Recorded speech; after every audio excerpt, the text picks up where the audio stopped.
मंच पर उपस्थित आदरणीय किरण नंदा जी, समाजवादी पार्टी के वरिष्ठ नेता, राष्ट्रीय प्रमुख महासचिव आदरणीय राम गोपाल यादव जी, आदरणीय उदय प्रताप सिंह जी,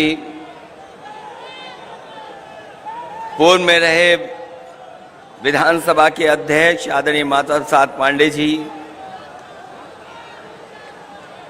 पूर्व में रहे नेता प्रतिपक्ष स्वामी प्रसाद मौर्य जी, राम गोविंद चौधरी जी और बड़ी संख्या में हमारे सभी समाजवादी नेता जो मंच पर हैं, दूसरे प्रदेशों में जहां समाजवादी पार्टी के प्रदेश के अध्यक्ष, यहां पर उपस्थित सांसद, पूर्व सांसद, विधायक, पूर्व विधायक, सभी राष्ट्रीय सम्मेलन के डेलीगेट्स, आदरणीय श्रीमती जया बच्चन जी और उपस्थित बड़ी संख्या में नौजवान साथी पत्रकार बंधुओं, मैं सबसे पहले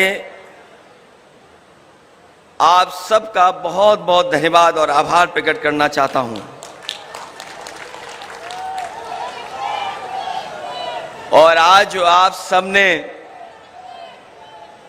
मुझे अध्यक्ष चुनकर के जो भरोसा जताया है, मैं उसके लिए आप सबका बहुत बहुत आभारी हूं, बहुत बहुत आभार प्रकट करता हूं। आज जब अध्यक्ष पद मुझे दिया है तो केवल ये पद नहीं है, बल्कि बहुत बड़ी जिम्मेदारी आप लोगों ने दी है। और ये जिम्मेदारी तब दी है आपने जब देश के लोकतंत्र को खतरा है, संविधान को खतरा पैदा कर दिया है और धीरे धीरे दिल्ली और लखनऊ में जो सरकारें हैं उन्होंने सभी संस्थाओं पर कब्जा कर लिया है। जो आपने मुझे जिम्मेदारी दी है, मैं आपको भरोसा दिलाता हूं, इसके लिए मुझे अगर हर दिन लगाना पड़ेगा और हर पल इसके लिए काम करना पड़ेगा तो मैं कर करके इन तमाम शक्तियों से लड़ने का काम करूंगा। आज हम लोगों को संकल्प भी लेना है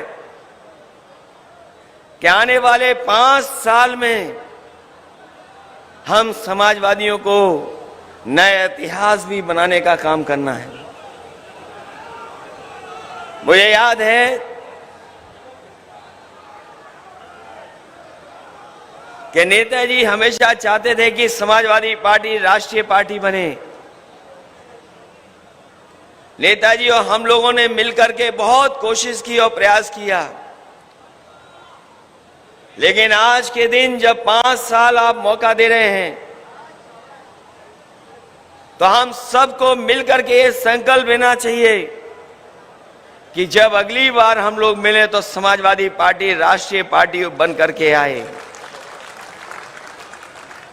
मैं आपको बधाई देता हूं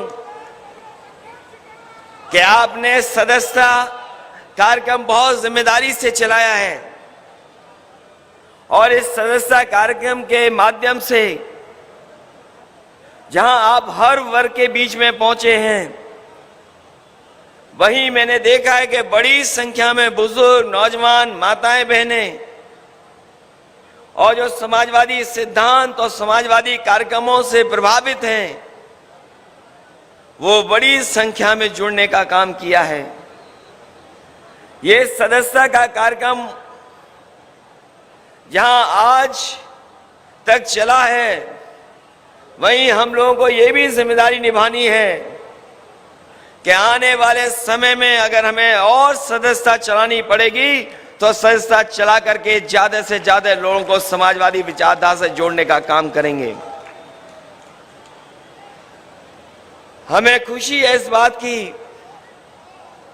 कि ऐसे लोग जो समाजवादी सिद्धांत और कार्यक्रम पर भरोसा रखते हैं वो बड़े संख्या में समाजवादी पार्टी से जुड़े हैं। वो लोग भी आज समाजवादी पार्टी से जुड़ रहे हैं। जो बाबा साहब भीमराव अम्बेडकर जी का सपना था उनको पूरा करना चाहते हैं। जो शोषित, वंचित, पिछड़े, दलित, जिन्हें आजादी के बाद अधिकार और सम्मान नहीं मिला, वो भी आज समाजवादियों की तरफ देख रहे हैं। ये समाजवादियों की कोशिश होनी चाहिए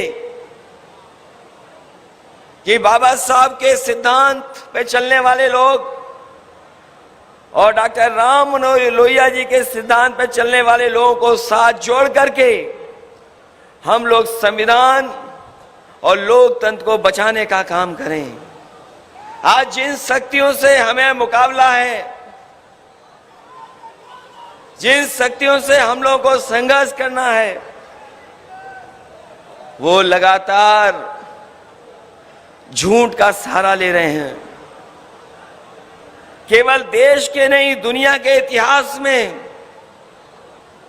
इतना झूठ बोलने वाला दल कोई नहीं रहा होगा जो आज दिल्ली की सत्ता में और उत्तर प्रदेश की सत्ता में पहुंच गया है।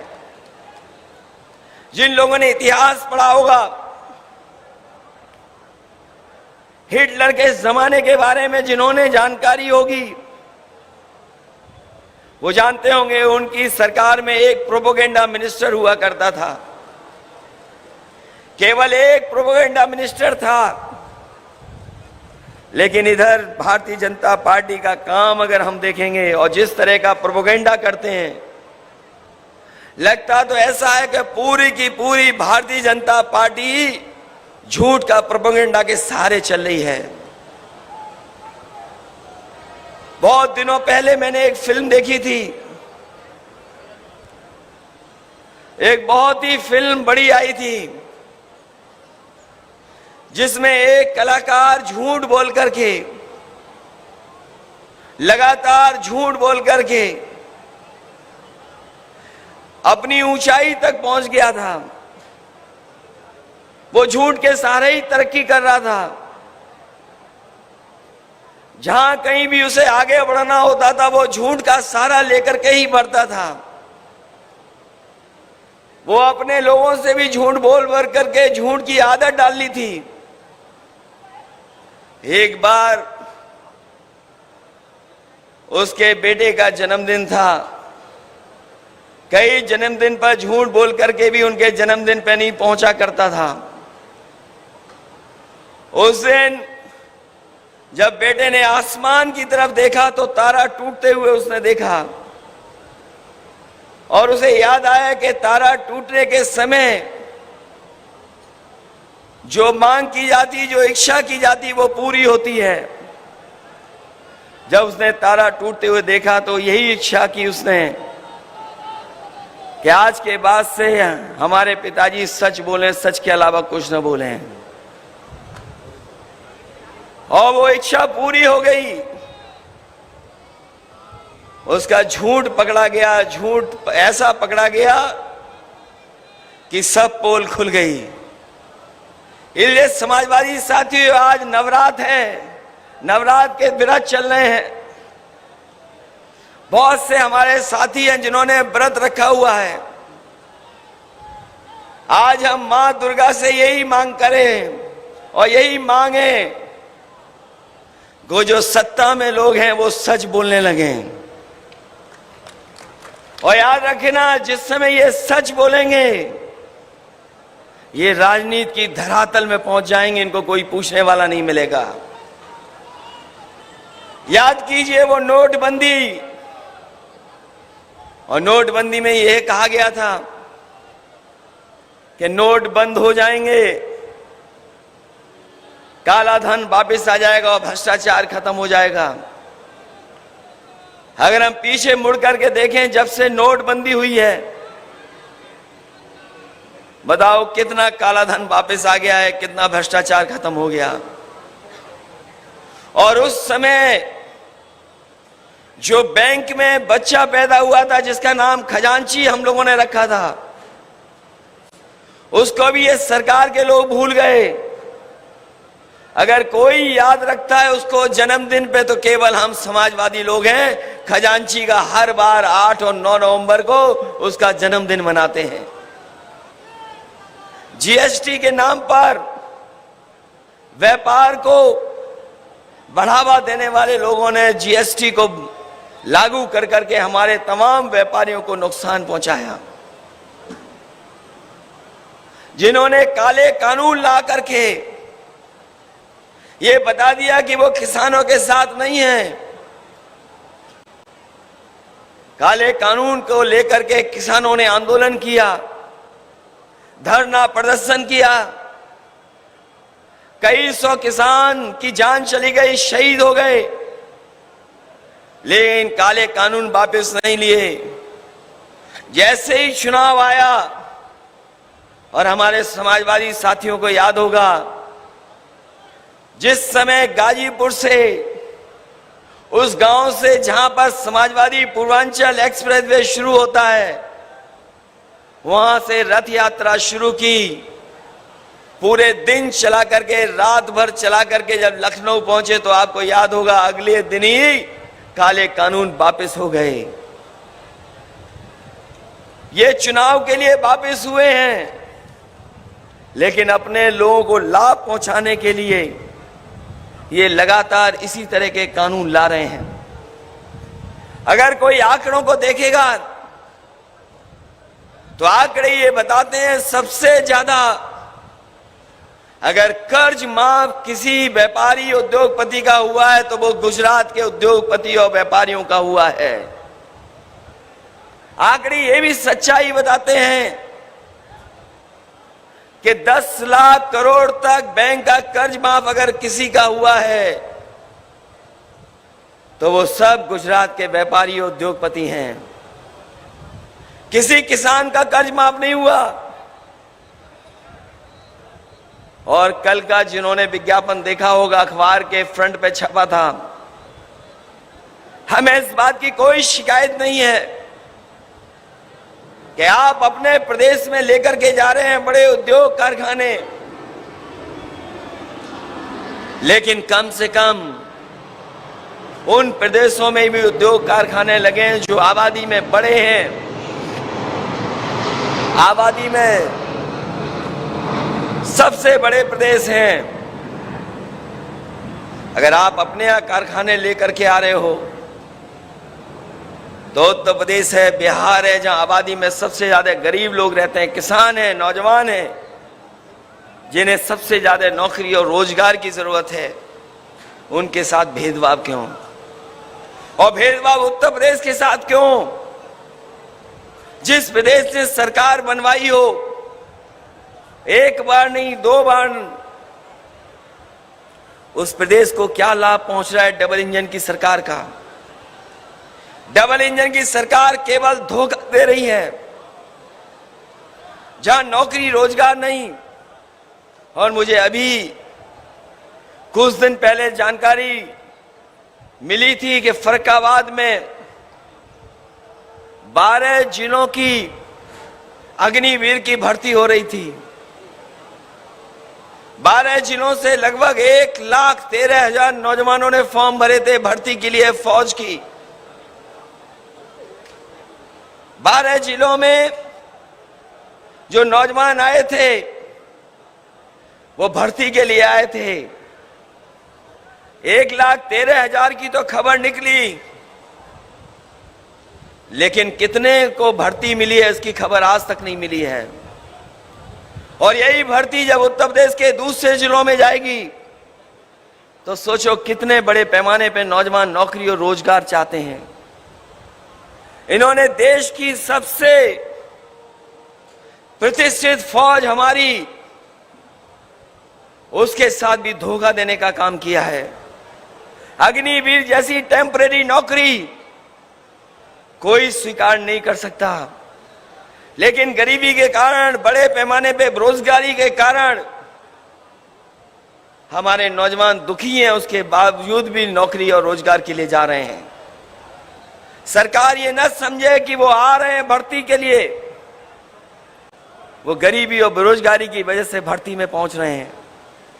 और जितनी भी संस्थाएं हैं, उन संस्थाओं में जो संविधान से हमें अधिकार और सम्मान मिलता था, उसके साथ भी इन्होंने खिलवाड़ की है। जहां यूनिवर्सिटी, कॉलेज, सरकारी नौकरियां पिछड़े और दलितों भाइयों को जो सम्मान मिलता था, नौकरियां मिल जाती थी, जिस रास्ते पे ये सरकार जा रही है, उनको भविष्य में नौकरी और रोजगार नहीं मिलेगा। आप यूनिवर्सिटियों के आंकड़े उठा लीजिए, जहां आरक्षण के साथ खिलवाड़ कर रहे हैं, वहीं हमारा नौजवान पढ़ा लिखा ना बन जाए, उसके साथ भी खिलवाड़ कर रहे हैं। क्योंकि बीजेपी के लोग जानते हैं, जब पढ़े लिखे होंगे नौजवान तो वो तर्क कर सकते हैं, और तर्क करेंगे तो उनकी सच्चाई सामने आ जाएगी। इसलिए वो नौजवानों को पढ़ने लिखने का भी अवसर नहीं दे रहे हैं।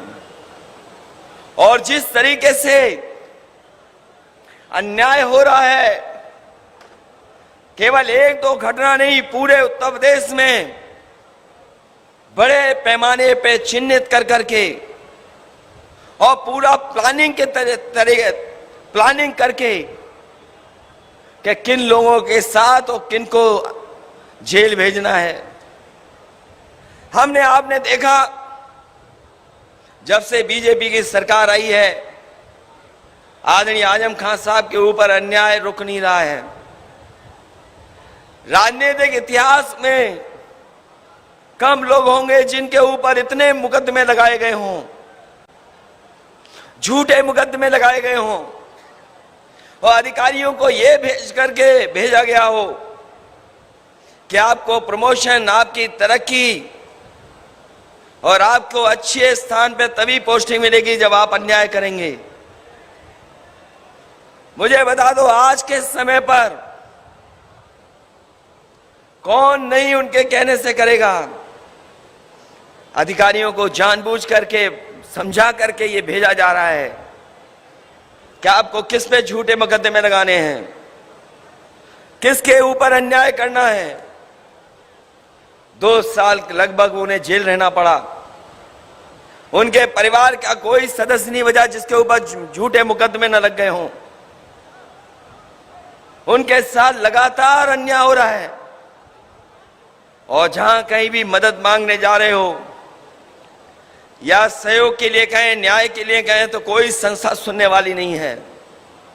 लेकिन हमें उम्मीद है कि जिस तरीके से सुप्रीम कोर्ट ने राहत दिलाने वाले समय में उन्हें कोर्ट के माध्यम से राहत मिलेगी, उन्हें उनका सम्मान वापस होगा। अभी की घटना हुई, आपने देखी होगी, झांसी में समाजवादी पार्टी के पूर्व विधायक मनगढ़ंत कहानी को बना करके उन्हें गिरफ्तार किया गया, और गिरफ्तारी के लिए उनके घर पर पुलिस भेजी गई। जब कोई घर में नहीं मिला तो उनके बेटे को उठा ले गए। बेटे को रात में उठा करके थाने में बैठा दिया, और जब तक हाजिर नहीं हुए तब तक ये कहते रहे कि अभी तो बेटा उठाया है, परिवार के और भी सदस्य उठाए जाएंगे, और हमें तो ऊपर से निर्देश है कि कोई भी अन्याय कर लो, कोई भी मुकदमे लगा दो, हमें विधायक हाजिर चाहिए। ये तो कार्रवाई हो रही समाजवादियों पर। मैं पूछना चाहता हूं इस सरकार के लोगों से, अभी यह दलित नौजवान जो पढ़ने वाला था, परीक्षा देने आया था, 14 साल का, उसको इतना पीटा कि उसकी जान ले ली। कई दिन उसका इलाज चला, उसके बाद भी जान नहीं बची, उसकी जान चली गई। लेकिन वहां का टीचर फरार है, टीचर को कोई नहीं पकड़ रहा, और टीचर इसलिए फरार है क्योंकि मुख्यमंत्री की जो जाति है वही जाति उस टीचर की है, इसलिए वो फरार है, उसको पुलिस छू नहीं सकती। और अगर इनका खासम खास अधिकारी होगा, बताओ एक आईपीएस फरार है कि नहीं फरार है? अभी तक उसके घर वालों से नहीं पूछताछ हो रही है, उसकी पत्नी को नहीं उठा रहे आप, उनके घर वालों को नहीं उठा रहे आप। अगर समाजवादी लोग होंगे तो उनके घर परिवार तक पुलिस पहुंच जाएगी। ये कौन सा लोकतंत्र है? ये कौन सी व्यवस्था है? अगर समाजवादी लोग झंडा दिखाएंगे, अगर आपको आपके फैसलों का विरोध करेंगे तो आपको बम लगा करके जेल भेज दिया जाएगा। ये है सरकार। ये सरकार जो बनी है, ये सरकार जनता की बनाई हुई नहीं है। आज भी जब आप सदस्यता करने गए होंगे, जनता के बीच में गए होंगे, तो आपने महसूस किया होगा कि जनता को भी भरोसा नहीं कि सरकार कैसे बन गई। ये सरकार आपकी छीनी है इन्होंने। ये सरकार समाजवादियों की बन गई थी उत्तर प्रदेश में। जिस तरह का जन समर्थन और आपने मेहनत की थी, सरकार आपकी थी, लेकिन सरकार आपकी छीनने का काम अगर किसी ने किया है तो पूरी की पूरी मशीनरी लग करके आपकी सरकार छीन ली। क्योंकि वो जानते थे यूपी की सरकार जाने का मतलब है दिल्ली की सरकार भी चली जाएगी। इसलिए उन्होंने सब कुछ किया, जो जो कर सकते थे वो किया उन्होंने। और जिससे हमें सबसे ज्यादा उम्मीद थी कि न्याय मिलेगा, इलेक्शन कमीशन, उसने बीजेपी के इशारे इस पर, पन्ना प्रभारियों के इशारे पर जानबूझ करके हमारे यादव और मुसलमानों के वोट, कोई विधानसभा ऐसी नहीं है जहां पर 20,000 कम न कर दिए हों, 20,000 वोट न काट दिए हों। और हम तो कहते हैं, कई बार कहा और आज भी कहते हैं,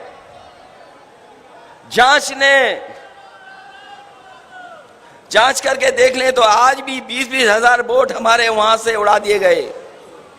कईयों के नाम काट दिए गए, कईयों को इस बूथ से दूसरे बूथ पे पहुंचा दिया, एक परिवार के सदस्य को यहां पहुंचाया, दूसरे को वहां पहुंचाया। ये भारतीय जनता पार्टी का स्ट्रेटजी का पार्ट था। और मैंने कुछ दिन पहले जब डाटा इंजीनियर को बुलाया था, अब तो रिजल्ट बदला नहीं जा सकता, रिजल्ट दिखाई दे रहा है सामने।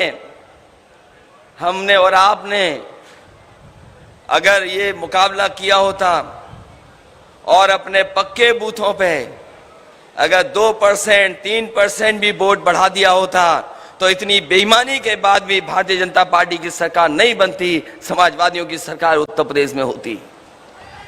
इसलिए कल भी किसी साथी ने कहा था कि अपना बूथ सबसे मजबूत बनाना पड़ेगा, एक भी वोट बटना नहीं चाहिए। पूरे देश की राजनीति को दिशा देगा उत्तर प्रदेश, और पूरे उत्तर प्रदेश के लिए साजिश, षड्यंत्र और न जाने कौन सी नई चीज लेकर के आएंगे बीजेपी के लोग। बीजेपी के लोगों ने प्रचार किया अपना झूठ छिपाने के लिए कि राशन से उनकी सरकार बन गई। उन्हें साइलेंट वोट मिला है। साइलेंट वोट हमारी माताओं बहनों के लिए कहते हैं। इसलिए हम समाजवादी साथियों से अपील करेंगे कि ज्यादा से ज्यादा माताओं बहनों के बीच में जाएं और सरकार ने जो नाकाम हुई है, क्योंकि आज सबसे ज्यादा घटनाएं किसी पर हो रही तो हमारी माता बहनों पर। आज हम अगर एनसीआरबी के आंकड़े देखें, चाहे वो बलात्कार की घटना हो, चाहे छेड़खानी की घटना हो, चाहे उनके जेवर छीनने की घटना हो, सबसे ज्यादा उत्तर प्रदेश में महिलाओं पर हो रहा है। वहीं दलित और पिछड़ों पे भी सबसे ज्यादा अन्याय है। जेलों में अगर आंकड़े निकलवाओगे तो सबसे ज्यादा पिछड़े और दलित आप पाओगे, और किसी के ऊपर अन्याय नहीं हो रहा। उन्हीं को जेल में ठूस दे रहे हैं। इलाज मिल नहीं रहा है। जो सुविधाएं दी गई थी वो सुविधाएं भी खत्म कर दी गई हैं। जिस डबल इंजन की सरकार को बजट डबल करना चाहिए था, आज सरकारी अस्पतालों में इलाज नहीं है। ये कितने भी वादे कर दें, कितने भी मेडिकल कॉलेज खोल दें, इन्होंने इलाज नहीं देना है, क्योंकि अंदर ही अंदर ये प्राइवेट लोगों से मिले हुए हैं। जिस तरीके से रेलवे की जमीनें बेच दी, हवाई अड्डे बेच दिए, सरकारी जो संस्थाएं थी जो लाभ पहुंचाती थी वो बेच दिए। ये अंदर ही अंदर प्राइवेट लोगों से भी साठगांठ किए हुए हैं कि सरकारी व्यवस्था फेल हो जाएगी तो लोग मजबूरी में प्राइवेट में जाकर के इलाज कराएंगे। उन्हीं संस्थाओं को आगे बढ़ाने की साजिश है इनकी। इसलिए इस मौके पर मैं आपका जहां धन्यवाद दे रहा हूं, वही जिम्मेदारी हम लोगों पे बढ़ी है। देश को बचाने के लिए अगर कोई आगे आ सकता है तो उत्तर प्रदेश में समाजवादी लोग हैं, समाजवादी ही मुकाबला कर सकते हैं। और हम लोगों का अगर कोई संघर्ष करना पड़ेगा, ना हम लोग पैदल चलने में घबराते हैं, ना साइकिल चलाने में घबराते हैं। और यहाँ बहुत सारे अनुभवी लोग हैं, समय समय पर किसान और नौजवानों के मुद्दों पर जेल गए हैं। अगर हम समाजवादियों को भी जेल भरनी पड़ी, जैसा नेताजी ने कई बार जेल भरी है, हम लोग भी जेल भरने के लिए तैयार रहेंगे, पीछे नहीं हटेंगे। इसलिए कोई भी आंदोलन छेड़ना पड़ेगा, उसके लिए पीछे नहीं हटेंगे। लेकिन वहीं हमारी जिम्मेदारी बनती है कि अगर बीजेपी के लोग बूथ पर और गांव में झूठा प्रचार कर करके जनता को गुमराह करते हैं, हमें समय समय को जनता को सावधान करना पड़ेगा। ये राशन फ्री करने वाले लोग हमारे गरीबों को स्ट्रेचर तक नहीं दे पा रहे हैं। जो गांव में एम्बुलेंस पहुंच जानी चाहिए वो एम्बुलेंस नहीं दे पा रहे हैं। मामूली सी गोली पैरासीटामोल और जो दवाइयां हैं बुखार की और दवाइयां जो गरीबों को जरूरत पड़ती वो नहीं दिला पा रहे हैं। और देखो फिर राशन फ्री कर दिया है। लगता है कहीं पर चुनाव आया है इसीलिए राशन फिर फ्री हो गया है। ये जैसे जैसे इन्हें चुनाव डराता है वैसे वैसे ये राशन फ्री कर देते हैं। और ये बड़े बड़े सेठ लोगों को इतना लाभ पहुंचाते हैं जिसकी आप कल्पना नहीं कर सकते हैं। ये जो अमीर और गरीब की खाई है, ये खाई बढ़ती चली जा रही है। एक उद्योगपति अगर दुनिया में नंबर 2 पर पहुंच जाए, उससे हमारा गरीब खुशहाल नहीं हो सकता। एक उद्योगपति दुनिया में नंबर 2, नंबर 1 पर पहुंच जाए, उससे हमारे नौजवानों का भविष्य बेहतर नहीं हो सकता। इस देश को जरूरत है कि किसान खुशहाल हो और नौजवानों को उनके भविष्य को बेहतर करने के लिए नौकरी और रोजगार मिले। नौकरी और रोजगार नहीं है और लगातार ये फैसले ऐसे ले रहे हैं जिससे हमारा गरीब, पिछड़ा और दलित जो कुछ आगे आया था वो पीछे छूट जाए। इसलिए आज हम लोगों को ये भी संकल्प लेकर के जाना है कि हम सब मिल करके जहां मुकाबला बीजेपी से कर रहे हैं, ये प्रदेश में देश में तो हारेंगे, लेकिन हमारा एक एक कार्यकर्ता ये तय करके जाए कि वो अपने गांव में अपने बूथ पर इनको हरा करके भेजने का काम करेगा। जिस समय हम अपने बूथ पर हरा देंगे इन्हें, हम अपने गांव में हरा देंगे। क्योंकि आज जमाना है, ऐसा जमाना है कि आज कोई सूचना रोक नहीं सकता है। झूठे प्रचार में तो माहिर है ही बीजेपी। जहां तरह तरह के नशे, वही आजकल इंटरनेट वाला भी नशा है जो बीजेपी ने पा लिया है। बीजेपी अपने गुप्त लोगों के माध्यम से, छिपे हुए लोगों के माध्यम से, वो कभी हमारे बीच के ही बनकर के हमारे आपके खिलाफ साजिश करते हैं सोशल मीडिया के प्लेटफॉर्म पर। जितना साथ हमारे प्रेस के लोगों को हमारा देना चाहिए उतना नहीं दे पा रहे हैं। क्योंकि उनके सामने भी मजबूरियां हैं। अभी आपने देखा होगा, और आंकड़े अगर उत्तर प्रदेश के निकालोगे आप, जिस भी पत्रकार साथी ने अगर सच्चाई सामने लाने का काम किया है, उस पर झूठे मुकदमे लगा दिए हैं, जेल भेज दिया गया है। और कई सूचनाएं ऐसी हैं कि जहां पत्रकारों को भी अपनी जान खोनी पड़ी है। सोचो अगर पत्रकारों पर हमला हो, उन पर ऐसा दबाव हो, और बजट के लिए उत्तर प्रदेश और दिल्ली की सरकार उनके लिए खजाना खोल दे, तो सोचो हमारी आवाज कितनी पहुंच पाएगी गरीब तक। इसलिए मैंने कहा आपसे, हिटलर के जमाने में तो एक प्रोपेगेंडा मिनिस्टर था, लेकिन बीजेपी की सरकार में हर मंत्री और भारतीय जनता पार्टी का प्रोपेगेंडा में एकदम आगे निकल गए हैं। इसलिए जमीन पर जहां मुकाबला करना है, कोई आपका साथ नहीं देगा, इसलिए आपको एक दूसरे का साथ देना पड़ेगा। ये जो संस्थाओं पे बैठे लोग हैं, वो आपका साथ तभी देंगे जब देखेंगे कि आप ताकतवर हैं जमीन पर। और अगर जमीन पर कोई भी ताकतवर है आज, तो हमारे समाजवादी साथी हैं, उसका कोई मुकाबला नहीं कर सकता। इसलिए इन मौके पर जहां आपने इतनी बड़ी जिम्मेदारी दी है, मैं आपको भरोसा दिलाता हूं, इस जिम्मेदारी को पूरा निभा करके, और जो चुनौतियां सामने हैं, उन चुनौतियों का मुकाबला कर करके समाजवादी पार्टी का एक नया इतिहास बने। जो जिम्मेदारी हम लोगों को मिली है, जो विरासत में हम लोगों को, चाहे वो लोहिया जी के सिद्धांतों की मिली हो, हमारे मोहन सिंह जी, विभूषण तिवारी जी, बहुत सारे समाजवादी नेताओं ने और नेताजी ने जो संघर्ष का रास्ता दिखाया है, उसी विरासत को आगे बढ़ा करके हम लोग गरीब, किसान, शोषित, वंचित और दलित पिछड़ों के भविष्य को बेहतर बनाने का काम करेंगे। आपका बहुत बहुत धन्यवाद और बहुत बहुत आभारी हूं कि आपने एक बार फिर मुझे मौका दिया इस सेवा करने का और काम कर करके उत्तर प्रदेश को आगे बढ़ाने का। बहुत बहुत धन्यवाद, बहुत बहुत बधाई देता हूं मैं अपने सभी डेलीगेट्स को और सभी कार्यकर्ताओं का बहुत बहुत धन्यवाद देता हूं। बहुत बहुत बधाई आपको।